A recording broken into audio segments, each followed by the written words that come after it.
قرآن مجید ایک عالمگیر دعوت کی حامل عظیم الشان تحریک برپا کر دینے والی کتاب ہے۔ اس کی دعوت کو پھیلانے اور اس کے نظام کو قائم کرنے کی عملی جدوجہد کرنا ہی ایک مومن کی زندگی کا مقصد ہونا چاہیے۔ یہی وجہ ہے کہ ایک مسلمان کتاب ہدایت کی روح سے اس وقت تک پوری طرح آشنا نہیں ہو سکتا جب تک کہ وہ عملاً اس دعوت کو لے کر نہ اٹھے جسے قرآن مجید لے کر آیا ہے، اس تحریک کا حصہ نہ بنے جس کا قرآن مجید تقاضا کرتا ہے، اور اس نظام کو قائم نہ کرے جسے قرآن مجید نے واضح بیان کر رکھا ہے۔ یہ اسی کتاب ہدایت کا معجزہ تھا کہ رسول اللہ صلی اللہ علیہ وآلہ وسلم گوشائے تنہائی سے نکل کر توحید سے پھری ہوئی دنیا کے مقابل آ کھڑے ہوئے۔ حق و باطل میں فرق کر دینے والی اسی کتاب کے ساتھ آپ صلی اللہ علیہ وآلہ وسلم نے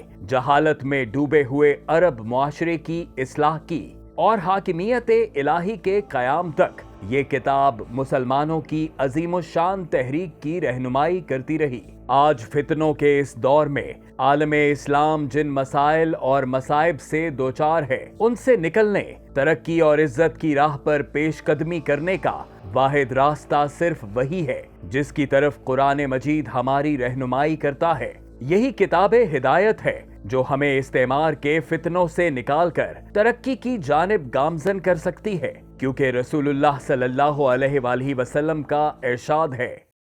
ان قریب کوئی فتنہ برپا ہوگا۔ حضرت علی رضی اللہ تعالیٰ عنہ نے کہا، اللہ کے رسول صلی اللہ علیہ وآلہ وسلم اس فتنے سے بچنے کی صورت کیا ہوگی؟ آپ صلی اللہ علیہ وآلہ وسلم نے فرمایا،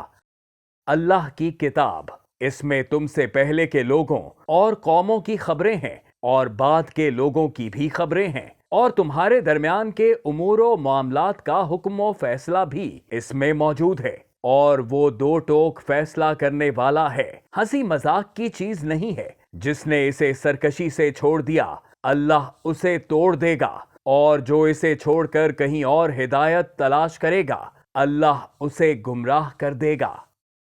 آج امت مسلمہ جس تباہی کا شکار ہے، اس کی بنیادی وجہ یہی ہے کہ ہم نے قرآن مجید کے بیان کردہ نظام سے سرکشی کا راستہ اختیار کیا اور نظام خلافت کو چھوڑ کر کفریہ جمہوریت کو پیمانہ نجات سمجھا، جس کے باعث ہم گمراہ ہو گئے۔ آج ہمیں یہ بات سمجھنا ہوگی کہ جب تک مسلمانوں کا اجتماعی نظام، ادارے اور طرز زندگی قرآنی نظام کے ماتحت نہیں ہو جاتے، اس وقت تک امت مسلمہ بحیثیت قوم ترقی نہیں کر سکتی۔ اس لیے ہمیں احیاء خلافت کی تحریک سے جڑنا ہوگا، کیونکہ اسی کے ذریعے ہم قرآن مجید کی دعوت کو لے کر اٹھیں گے اور حاکمیت الہی کے قیام کا فریضہ سر انجام دے سکیں گے۔